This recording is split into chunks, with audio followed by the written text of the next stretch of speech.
Well, the Republicans hit the magic number of 218 today to win control of the House of Representatives, and then immediately, and perhaps temporarily, lost control of the House when a Republican House member suddenly resigned, bringing the number of Republican seats in the House down to 217, with 9 more House elections yet to be decided. Resignations from the House of Representatives are rare.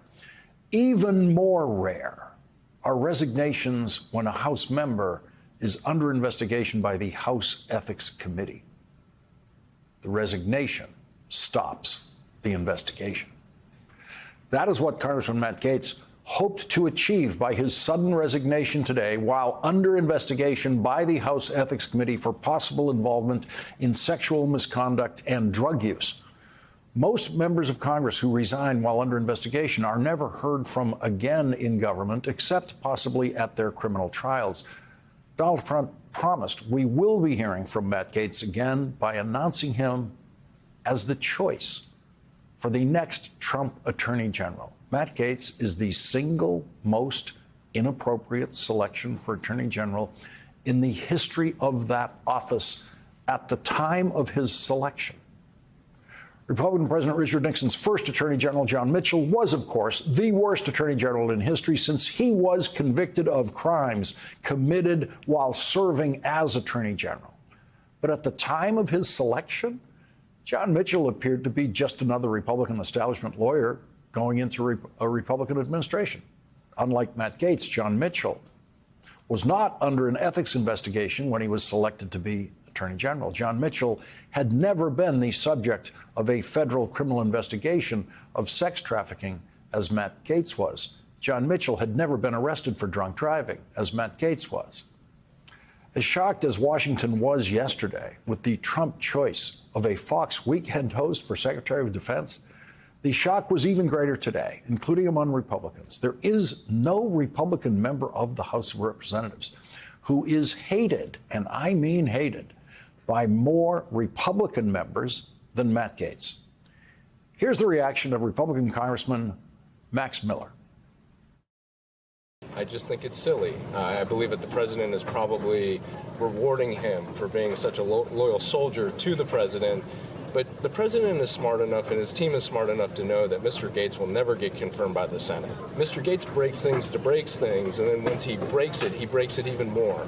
And that is somebody who should not be the Attorney General of the United States. Kevin McCarthy, who was driven out of the speakership by Matt Gaetz, said this. I'll give you the truth why I'm not Speaker. It's because one person, a member of Congress, wanted me to stop an ethics complaint because he slept with a 17-year-old. The Democrats in the Senate will no doubt want to hear from Kevin McCarthy as a witness at Matt Gaetz' Senate confirmation hearing. The Senate confirmation hearing for Attorney General will be run by the 91-year-old new chairman of the Senate Judiciary Committee, Chuck Grassley, who has become a rubber stamp for all things Trump in the Senate. But Matt Gaetz is already in trouble trying to get a majority vote in the Senate, with Republican Senator Lisa Murkowski telling NBC News today it will be a significant challenge for Gaetz to win enough votes to be confirmed. I don't think it's a serious nomination for the Attorney General. That's Lisa Murkowski's view, Murkowski said. He's got his work cut out for him, added Senator Joni Ernst, Republican of Iowa. Senator John Cornyn said the Senate will have to consider any nominee by the president seriously, but we also have a constitutional responsibility.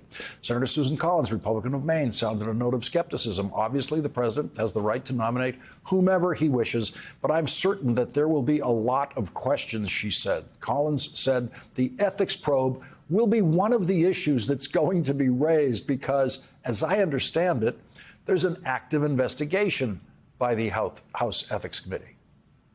Well, there was an active investigation when the senator was saying that, but hours later, that investigation was ended by Matt Gaetz' resignation. A year ago, Matt Gaetz said the world is not ready for an Attorney General, Matt Gaetz.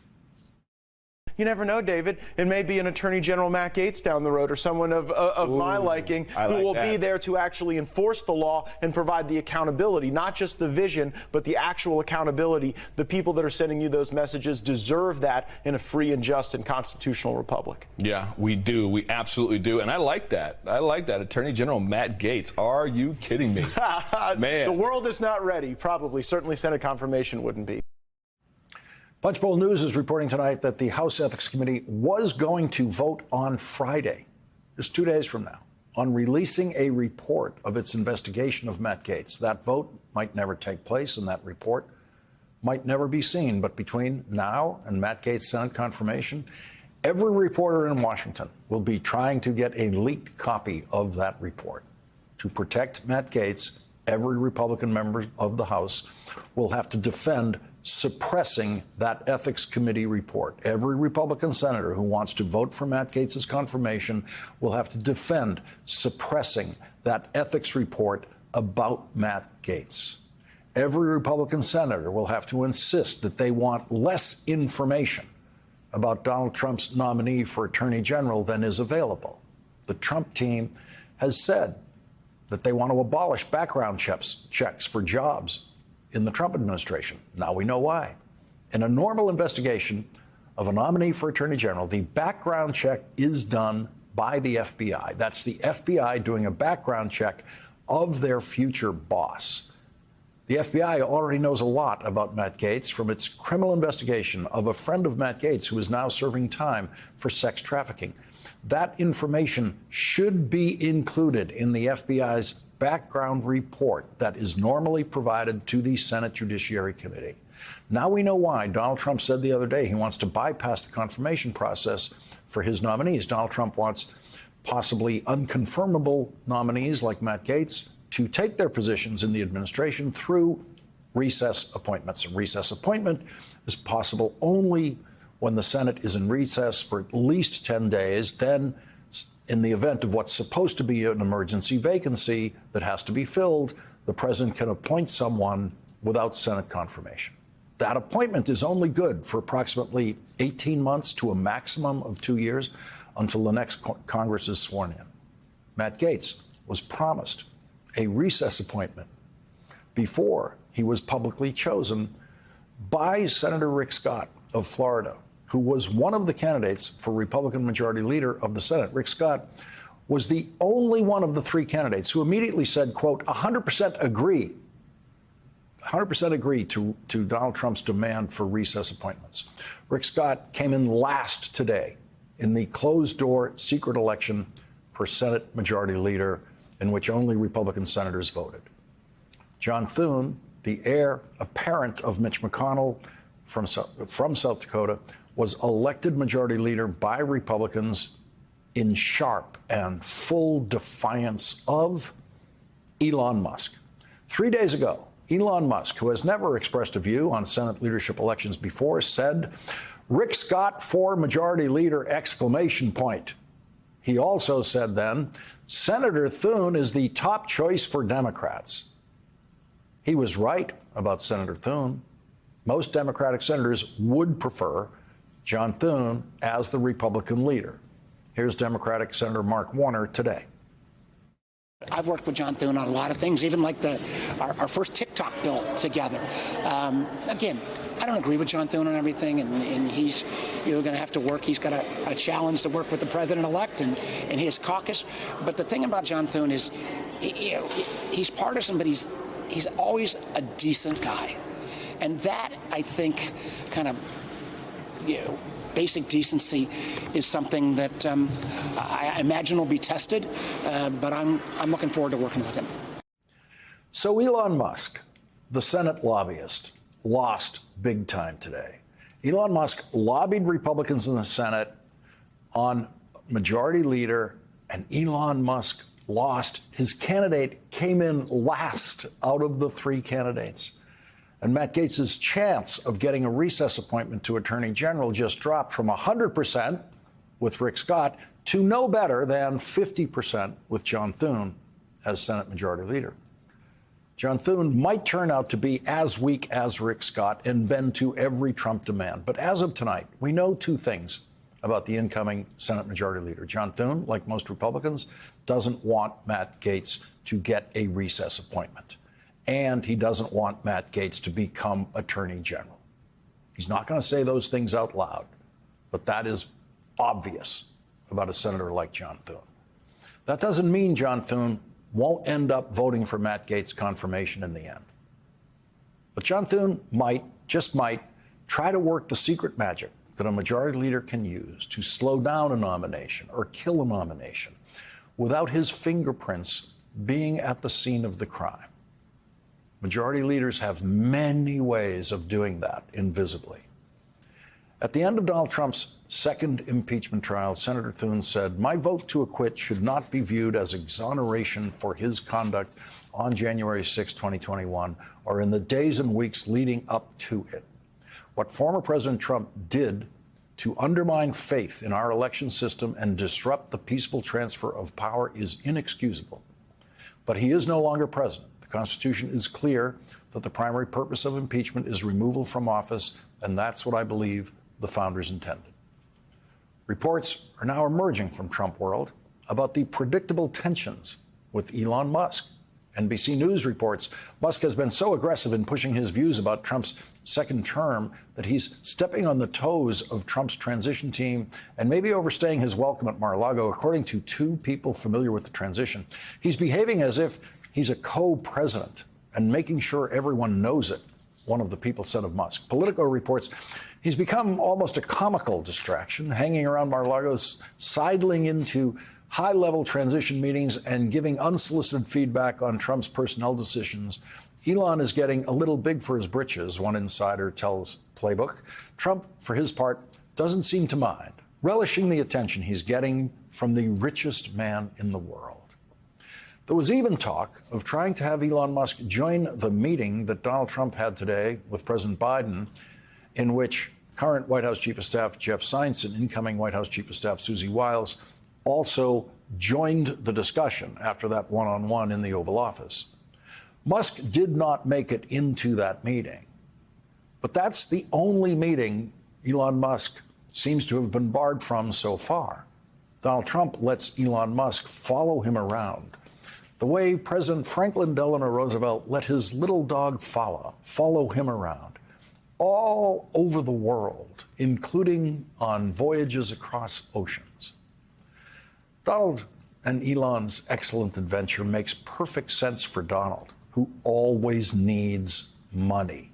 With the richest person in the world beside him, Donald Trump need never talk to another banker in his life. All of Donald's debt issues can be solved by Elon at any moment. And for Donald, there is the pleasure of putting on public display the richest person in the world's utter subservience to Donald Trump. In public, Donald Trump is Elon's daddy, and Elon is demoted to the status of Trump's son, a status that allows him to stand in front of Eric in the family photograph. Because Elon Musk understands nothing about government, he might not understand how fake the fake job is that Donald Trump gave him yesterday when he told Elon Musk he would be in charge of finding and getting rid of government waste. Donald Trump gave Elon Musk the power to do absolutely nothing. Donald Trump simply made Elon Musk another lobbyist with Congress. If Elon Musk finds something that he thinks is waste in government, he can recommend to the House and Senate committees of jurisdiction that they vote to cut that spending. But if they don't vote to cut that spending will continue forever. And Elon Musk better not recommend cutting any wasteful government spending in Texas, say, or in Florida, or in any Republican state. Elon Musk has no power in the government at all. Elon Musk has no power over spending and has no power over cutting spending. Only Congress does. And so Elon Musk's fake job on the Trump team is to be a spending lobbyist with Congress. And Elon Musk will have to convince both the House and Senate to agree to vote on spending cuts that Elon Musk, proposes. And we saw Elon Musk's power today as a lobbyist in the United States Senate. He lost, and he lost very, very badly.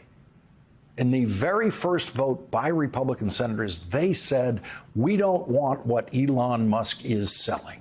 We don't want Rick Scott, the Republican senator who said he wanted to cut Social Security and Medicare. When Elon Musk recommends cutting Social Security and Medicare to the Senate Finance Committee won't even have a hearing on it, never mind a vote on it. Elon Musk was humiliated today. In his first big power play in the United States Senate, Elon Musk was crushed and humiliated. And he was humiliated today by Donald Trump, who must, at some point, humiliate everyone around him to demonstrate his dominance over them. It is very likely that Donald Trump is the one sucking up to Elon Musk in private because Donald Trump knows that he needs Elon Musk's money and he needs Elon Musk's social media influence. But for Donald Trump, the only thing that matters is what happens in public. The only thing that matters to Donald Trump is how he is seen in public. And so today, with Elon Musk tagging along at Donald Trump's meeting with House Republicans, Donald Trump trotted Elon Musk into that room to show House Republicans two things. One, the richest person in the world is on my side. The richest person in the world can help you or hurt you depending on how helpful you are to me. But here's the other thing. The richest person in the world is not the most powerful person in the world. That was Donald Trump's message to the House of Representatives today, spoken and unspoken. And what he said out loud about Elon Musk, just to demonstrate his power over Elon Musk publicly, just to humiliate Elon Musk, as Donald Trump must do, as Donald Trump's twisted psyche demands that he do. Donald Trump told all Republican House members, quote, Elon won't go home. I can't get rid of him. And everyone laughed at that. They laughed that uncomfortable laugh. But they laugh when Donald Trump makes a joke about someone on his team, a joke that everyone knows is true, a joke that paints that person as pathetic, as Donald Trump's personal sense of superiority demands that he do. Donald Trump's jealousy of Elon Musk's wealth must eat away at him every second he has to look at the richest person in the world. But in public, at least, Donald Trump gets to do what he likes to do best: insult and humiliate. Insult and humiliate, in this case, Elon Musk. Quote, Elon won't go home. I can't get rid of him. I had never heard of Texas Republican Congressman Troy Nehls, who just got reelected to his third term, before today. Today, Congressman Troy Nehls entered the House record books for saying the stupidest thing a member of Congress could ever say about a president.